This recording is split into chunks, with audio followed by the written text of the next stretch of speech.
Hello everyone, welcome back to my channel. My name is Zach and we're doing another ECOMI OMI VeVe video. Currently the price is 6727, the low of 6727 apparently, the high of 7105 over the past 24 hour. Very not a lot of range today. All good. Now in this video I want to go over Disney. Obviously we've seen Disney Plus, we've seen the Golden Moments collection, exciting stuff, but I do think that there's a lot more, and I think we all know this, there's a lot of Disney property and IP that we want to and should expect over, essentially over the next forever, right? And that's what I want to go over here. So I saw a tweet from Vel, right, where he said, any content creator interested in coming up on the channel today to debate Elsa versus Mickey stories, Simpsons, etc. At some point, I'll hit you up, Val, about that too. I didn't hit you up about it this time, but Elsa is #1 Disney princess on the blockchain, the fun guy has pointed out. As Val has put out, that's an amazing point. I've heard people say out of all of them, Elsa is the least historic, yet she was the first Disney princess NFT released, overlooking all the other more historic ones. The one new school surrounded by legends. Why is that? And only with billions of views. Okay, now Equinox pointed out an interesting bit of information, which is looking at the highest grossing Walt Disney animation studio movies ever. So we have right here at #1. I was actually surprised by what I saw here. At the same time, I am not, pardon me if I'm yawning, I'm freaking tired. I am not the biggest Disney fanatic. I grew up with Disney by all means, but I don't like watch it now or whatever. Great films, but yeah. So #1 was Frozen 2. Now, I knew Frozen had done well, but I didn't know it did that well. Crikey. Like, literally, we're talking about highest grossing Walt Disney animations of all time. Past, like, Monsters, Inc., Incredibles, etc. Anyway, so we have here Frozen 2, which is at 1.45 billion. We have Frozen, which is at 1.28 billion. Then we have The Lion King. Makes sense. Then we have Zootopia. Then we have Big Hero 6. Then we have Moana, and then Tangled. So actually a lot of the recent ones are the best selling or highest grossing or whatever, which I don't know, that's interesting. I didn't expect that, if I'm honest, but I guess, yeah, I didn't expect it. I mean, I'm thinking about it now, like Disney, when I was younger at least, you'd watch a Disney film through a DVD or something. So I'd guess that maybe it was a lot easier, or it is easier now to consume Disney than it was once before, and that's sort of how everything's gone, just with the film industry and with the entertainment industry in general. But I want to have a look at the highest grossing Disney movies of all time, which is obviously Disney's IPs in general, not just the Walt Disney Animation Studios ones. So 20 highest growing movies of all time. Let's go through this, because it'd be interesting, not only interesting, it's expected, I think at least, for us to see the highest grossing films of all time be some of the first to be NFTs. And that's somewhat true to a certain extent already. Let's have a look through it. So ever since 37, when Disney Studios released Snow White and the Seven Dwarfs, Disney had a holdover cinema lovers, etc. So let's have a look at the highest grossing of all time from a Disney perspective. At least this was posted when? This was posted about 4 months ago. Okay, so Pirates of the Caribbean, Dead Man's Chest. So let's go through this a little bit, right? Because Pirates of the Caribbean, specifically, extremely lucrative for Disney, and the second installment, Dead Man's Chest, became the highest growing movie of 2006. The swashbuckler, starring Johnny Depp, Orlando Bloom, etc. Also, I don't say etc. because only one more. Keira Knightley also became the fastest film at the time to gross over 1 billion. So let's have a look at what we could see collectibles wise. So we have here, and this is already, think about all the treasure, right? Now, I personally watched Pirates of the Caribbean when I was younger, but I was so young that it's sort of in that distant memory, so I can't remember like the full story. But of course, we do know there's a lot of treasure involved, and so you can imagine you can have all these collectibles from a Funko Pop perspective, but then also you'll literally probably have, I'd imagine at least, you know, some sort of, like I say, treasures, which honestly, it's a shame that we don't really see a lot of treasures. We see, of course, Davy Jones, and we see, of course, Jack Sparrow. But the other thing to keep in mind, of course, is that VeVe has brought in collectibles that are sort of like exclusively to VeVe new ones, right? So it might be that we see, I don't know, I mean, what does Jack Sparrow have? Like, he has a hat, right? Whoa, that is not a high-res version of that image. That's not good at all. Do we have any high-res photos, Google? Let's enlarge it a little bit. Hopefully we'll see one, at least. Okay, so there we go. Even better, actually. Let's go with this one. So, what could we see? Well, already I'm looking at his clothes. He has what looks like a flintlock. Is that what you call it? Or flintlock or whatever? He has obviously his sword here. We have the classic skull and crossbones logo for the actual film franchise. We have his hat and the bandana. And we also have another like gun here, I guess. So that's his clothing. I guess we have like some sort of treasure stuff on his belt and stuff. So lots of opportunities there. And again, we see this right here from Amazon, right? It's only £5, but realistically, you know, it'd be more in the NFT landscape, most likely. So we have Pirates of the Caribbean, and there's so many things that we could look at from there, right? I mean, even the trailer, I'm not going to play it because I will absolutely get copyrighted for that. But, you know, even the ships, right? You know, we could have the ships, we could have the parrot, anything. I mean, y'all know this. Anything here could be an NFT. Moving forward, we have Toy Story 3. Every single toy in this franchise could be an NFT. Every single one. And this is actually, now that I think of it, this would be so... I might not even be able to get through all these films, because when I go through like even one of them, it takes me 5 minutes, because there's actually a lot to look at here, right? So I actually don't think I've watched the third film. I've definitely watched the first and second. I definitely haven't watched the fourth.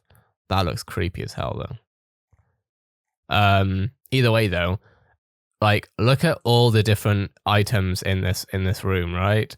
Now, obviously, stuff like this TV isn't really going to be probably NFT form, because it's not really important to the storyline. But like, obviously Buzz, obviously Woody, and then we have all of the legacy actual toys that you know, like the aliens, Potato Heads, Rex, Slinky.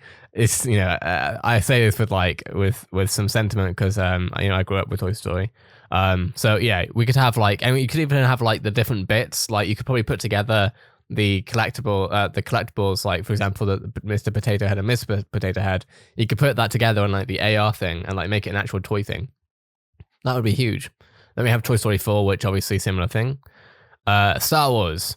Now, we've actually seen CP3O and R2D2, so we know this is going to happen at some point, most likely. The question, of course, is when, which I'm not actually asking in this video, because, you know, I'd guess that we'll see a lot more of this stuff next year. Although it'll be interesting to see what happens in December, because Christmas should be a pretty big time. But of course, we have all the characters in Star Wars, and not just characters, right? We have the weapons they use, the lightsabers, obviously. We have the transportation, i.e. the Millennium Falcon, you know, you know, all the sort of spaceships and stuff that you see. Obviously we have the characters. Rey. I actually haven't watched the like Star Wars in the past decade, so, and like, not because it's bad or anything like that, it's just not been in my interest. I watched it when I was younger, but yeah. The Lion King. Okay, so obviously a classic, right? And this one, obviously, we can have you know what, was actually one of my most important, like, favorite sentimental films of all time. And I actually can't remember all the names of the characters anymore, which is, yeah, kind of efficient. I mean, I know that's like Pumbaa and stuff, but Timon and Pumbaa, but yeah. Anyway, so yeah, we could see these characters as NFTs. Again, I want, you know, Trevor speaks about wanting to go past the physical collectibles rather than the JPEGs, right?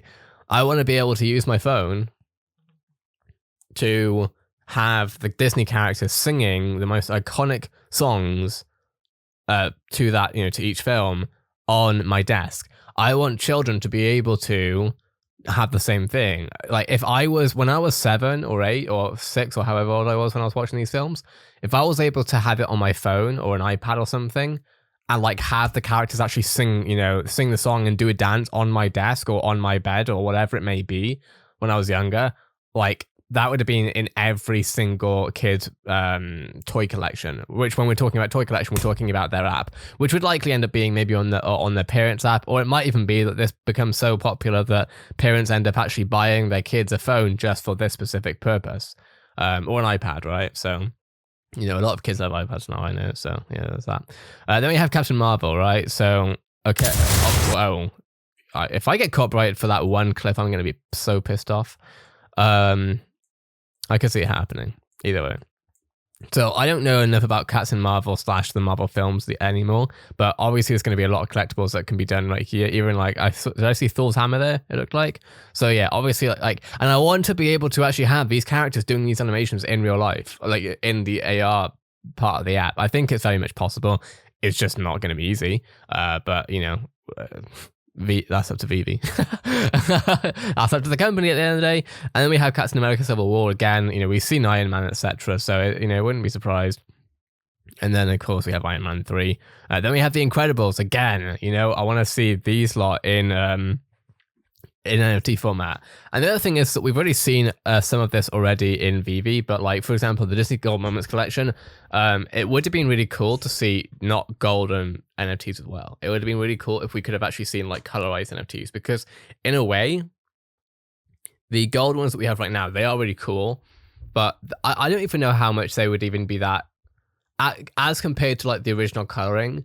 I don't know how exciting these golden NFTs will be to actual kids compared to the colorized version. If anything, they might be a bit creepy because they're like, they turn into gold, like these are actual characters. So I do hope that VeVe is going to start putting out the actual stuff. I know that it's the golden moments for Disney Plus Day, but I was honestly hoping to see them do multiple versions, i.e. a gold, silver, maybe, whatever, and then a normal version. That would have been really cool. So we have the Incredibles right there, having all of them, obviously having Frozone, having like the different sort of, even this ball of energy that they have going on. Frozone's like, does he surf? I think he surfs, yeah. Edna mode, all the gadgets and devices they use as well. Beauty and the Beast, I don't know enough about Beauty and the Beast, but I can imagine having them in the app, right? Especially with the songs, because all these films are musicals, having them again perform the songs in NFT format. Frozen again, Star Wars again, Black Panther, the same deal, having everyone in their NFT form. That would be really cool, and so on. So I think you get the point. I'll just scroll through real quickly, actually, to be fair, just to show everyone. The Lion King again as the remake, or as the live action. Avengers Infinity War. So a lot of Marvel and Star Wars has been it is part of their highest grossing, which it makes sense. But yeah, this is the stuff that I really want to see on VeVe, as far as like the highest value NFTs being the Pixar ones most likely. Then we obviously have the Marvel ones, etc. But I think the Pixar ones are going to be, the Pixar ones are for especially Pixar in general. Obviously it's like all ages, but it's specifically made for children, right? And obviously adults can just enjoy it too, which is amazing. But I kind of in a way, like the kids who are enjoying these Disney NFTs are going to be a different market to those to the probably older ones, like say teenagers plus, or even like, I don't know, 7 to 8 year olds plus will be interested in like the Iron Mans, etc. But yeah, I want to see them in the app. I really want to see them in the app, because that would right now we have, I think a lot of our collectors right now are like adults, which is great. But yeah, once it becomes like a premier toy company, essentially, which is what VeVe is meant to be. It's meant to be toys that also has, everything else going on. It's going to be catering to a lot of markets, but I'm excited. What are your thoughts though? Let me know in the comments below. I would love to hear your take on this and everything else I've spoken about. If this video was interesting or helpful to you in any way, shape or form, a like is always much appreciated. And if you would like to be kept happening in this topic every single day, multiple times a day, this is my channel. I cover everything going on every single day. So if you want to be everything happening, hit that subscribe and keep notifications on. Have a great day, everyone. I'll see you in the next VeVe video.